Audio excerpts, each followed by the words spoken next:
Today, Domino's Pizza is the #2 pizza chain, second only to Pizza Hut. Its founder, Tom Monaghan, has made getting a fresh hot pizza as easy as picking up the phone, and along the way, he amassed a fortune estimated to top $1 billion and became the hero of hungry college students and couch potatoes everywhere. But did you know the innovative entrepreneur was once a poor kid who lived in an orphanage, graduated last in his high school class, and was kicked out of seminary school, not to mention that he enrolled in college 6 times without ever getting past the status of freshman? This is a story you do not want to miss. Keep watching to find out how he made it happen. Tom's early life reads something like a Charles Dickens novel. Born in 1937, Thomas Stephen Monaghan was born in Ann Arbor, Michigan, a suburb of Detroit. His father tragically died on Christmas Eve when he was just 4 years old, as his mother felt incapable of caring for her 2 sons while she attended nursing school. 2 years later, she placed him and his younger brother James in an orphanage. The orphanage was run by an order of nuns, the Felician Sisters. Although his mother was later able to raise the boys on her own again, the nuns had a big effect on Tom, leading him to consider becoming a priest. At the time, though, he did not have the necessary discipline and was expelled from the seminary for such heinous transgressions as pillow fighting and talking in the chapel. Returning to public school, Tom graduated 44th in a class of 44. In other words, he was the last of his class. The caption under the photo in the 1955 class yearbook read, "The harder I try to be good, the worse I get. But I may still do something sensational yet." Tom dreamed of studying architecture at the University of Michigan, but his poor grades coupled with a lack of money ruled that out, and he saw himself forced to enlist in the Marine Corps. Here, he gained a better sense of discipline, and by the end of his 3-year tour, he had saved the money needed for tuition. But he was swindled by an unscrupulous oilman, who got him to naively invest the money in a get-rich-quick scheme. The would-be oil tycoon convinced him to give his entire savings to drill an oil well. Of course, Tom never saw the money or the oilman again. What made matters worse is that Tom had built up those savings in the Marines, which he had also been duped into joining. He thought he was joining the Army, and only found out it was the Marines after taking aptitude tests. What a bummer. Feeling defeated and with only $15 in his pocket, the young man hitchhiked from San Diego back to Ann Arbor. He enrolled in university a whopping 6 times, but never made it past the status of freshman.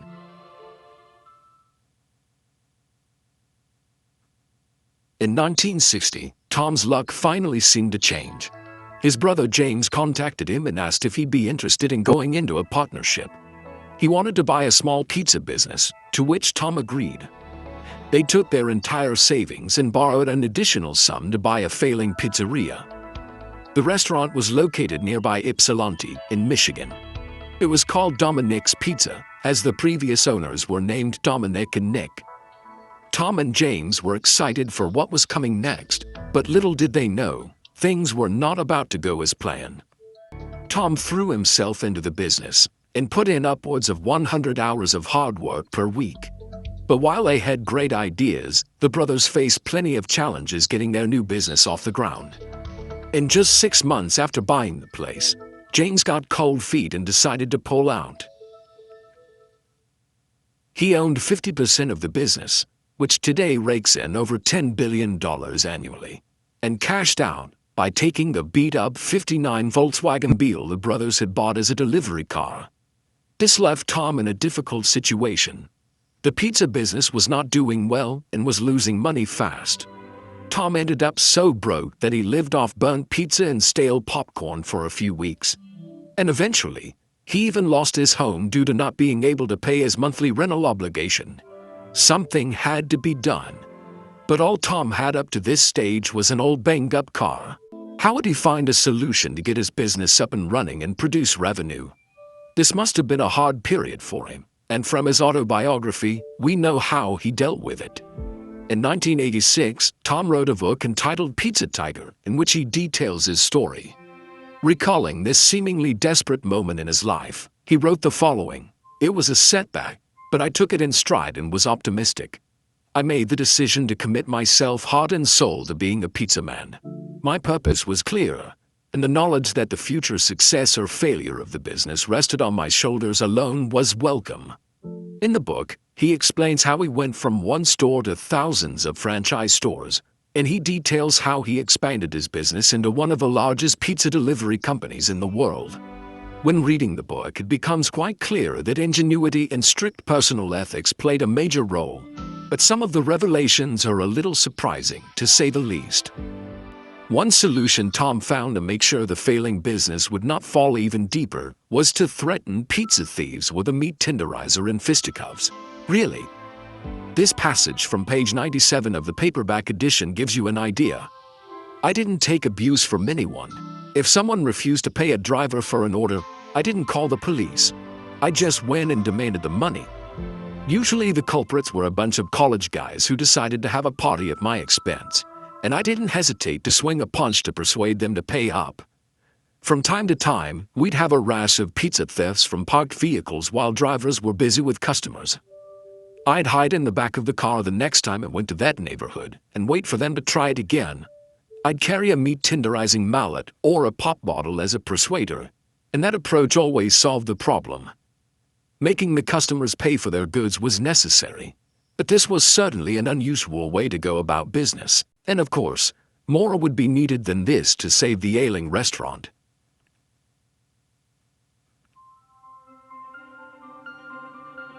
After noticing how he was losing money month after month, Tom knew something new and unusual had to be done, and it had to be done quickly. This is when he came up with a simple solution. He would offer a free delivery service for his pizza orders. At the time, this had never been done before. Students on campus loved it, and the service became so popular in the area that Tom could hardly keep up with the amount of business that was flooding in. He acquired 2 more stores and enjoyed modest success, but the stores were still losing money. With his experience in the college town, however, Tom knew how to cater to the students, literally. He dropped sandwiches from the menu and focused on making and delivering pizzas only. A few years later, in 1965, he changed the name of the pizza business to Domino's Pizza and opened a few more stores. Soon thereafter, his business became an internationally recognized pizza brand. Initially, Domino's did not offer its famous promise to deliver your pizza within 30 minutes of ordering. This idea only came after years of Tom tweaking his business practices, shaving seconds off the time needed to make each pizza, streamlining the product line by reducing the number of ingredients and variables, and all sorts of other crucial innovations. One of those innovations was his design of a new pizza box. The insulated box not only kept the pizza warm, but also supported the weight of multiple boxes on top of it. This allowed several to be delivered at once, without the box's lid sagging and causing the cheese to be stuck to the top. Now the pizzas were finally kept hot and protected during delivery, and the modern-day pizza delivery service was born. But that wasn't the only change that happened. Tom's emphasis on delivery led him to institute the guarantee of having a pizza delivered within 30 minutes of a phone order, or the order would be free. The idea of stressing 30-minute delivery grew out of my insistence on giving customers a quality pizza. Tom explains in Pizza Tiger, it doesn't make sense to use only the best ingredients if the pizza was cold and tasteless when the customer got it. And to motivate his drivers to make their deliveries as fast as possible, he handed out bonuses to those who collected the most cash. Domino's took off as a result of its improved delivery system, and Tom was able to spread his stores all over North America. In fact, his expansion was actually the biggest innovation that enabled the 30-minute promise. Tom bought up pizza joints whenever he could, slowly creating a network that meant there would be a store nearby any customer who might call. After franchising the business, the network effect continued to work, as thousands of franchisees clustered in regions in order to get pizzas to customer stores on time. Sadly, for those in the US, the 30-minute promise was discontinued in 1993, although it's still in effect in many international stores. Another interesting detail is that Tom met his future wife on his first pizza delivery. 14 months after getting into the pizza business, he made his first delivery from a new store he'd set up in Mount Pleasant, Michigan. The order was to a dormitory at Central Michigan University. When Tom arrived, the woman working at the reception desk, Margie, caught his eye. After their second date, he gave her a heart-shaped pizza for Valentine's Day. It was a big hit with her friends in the dorm. They were married the following year, and Margie Monaghan worked with Domino's for decades.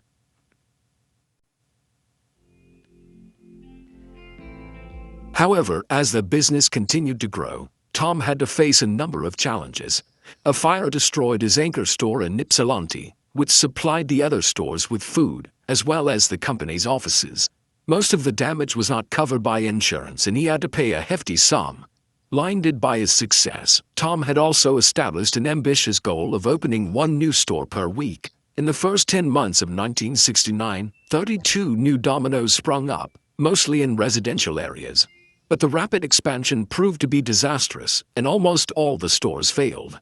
By 1970, unrestrained expansion had put Domino's into millions of dollars in debt. To avoid bankruptcy, Tom relinquished control of the company to Ken Heveland, a local businessman.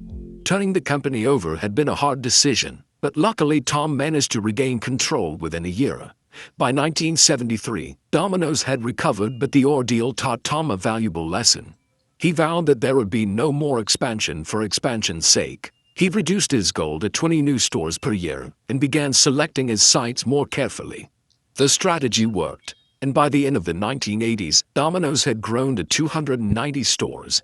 Things were going great, and by 1983, Tom had become wealthy enough to buy his own baseball team. So that's what he did. To celebrate the opening of his 1,000th franchise in 1983, he realized a lifelong dream by purchasing his hometown team, the Detroit Tigers Baseball Club, for $35 million. The very next year, the Tigers won the World Series. Not bad. Domino's remarkable growth continued throughout the second half of the 1980s, and by 1989, the company boasted almost 5,000 stores in the United States and nearly 260 in other countries. But that same year, Tom would shock the business world by giving up the presidency of Domino's to devote more time to Catholic charities. A devout Catholic, Tom felt like it was time to change his plans once more. And in 1992, a reawakening of his Catholic faith led him to alter his lifestyle. He sold the Tigers to another Detroit-based pizza baron, Little Caesars founder Mike Ilitch. And in 1998, he once again surprised the industry by announcing his retirement and selling his 93% stake in Domino's to the Boston-based investment firm Bain Capital. The sum, a hefty $1 billion. Free to finally devote all his time to his religion, Tom went on to found Ave Maria University. He believed that there is a lot that can be done at a university that can change the world. And he once said, "I don't want a diploma factory, I want a saint factory." But unfortunately, Bain Capital mismanaged Domino's and caused the company to fall into dire straits. In 2001, Tom, who was still holding a 7% stake in the company, returned to its management. And 3 years later, the company had rebounded enough to begin trading on the New York Stock Exchange. By 2011, Domino's reported about 1/3 of their orders. In some countries, nearly half of them were made online. US-based digital sales had topped $1 billion for a one-year period, justifying Tom's belief that home delivery was the way to go. That same year, he stepped aside from his leadership of Ave Maria University in Florida and got back into the food delivery business. In his adopted hometown of Naples, Florida, he started Gyrene Burger, reasoning that hamburgers are more popular than pizza. The concept never quite took off, however, and after attempting to move to Tennessee, he was forced to close all locations. Since retiring, Tom has become even more active in the Catholic Church, pledging his time and money to charitable endeavors such as building churches and missions in Honduras and Nicaragua, and the founding of a Catholic law school. And Domino's also seems to be doing just fine without its founder. As of 2021, it currently operates 17,800 stores in more than 90 countries around the world and has more than 350,000 franchised and corporate team members worldwide. This was the story of Tom Monaghan. The innovative entrepreneur was brought up in an orphanage, had anything but a stellar school career, and at one point even ended up being homeless. But yet, he still managed to turn a single floundering pizza parlor into one of the world's largest pizza chains. He never gave up on his dreams, and his story goes to show that if opportunity doesn't knock, you should build a door. We hope you have been inspired. Do you have a business in mind that you would like us to cover in the future? Then share it in the comments, and make sure to check out our channel for more inspiring stories.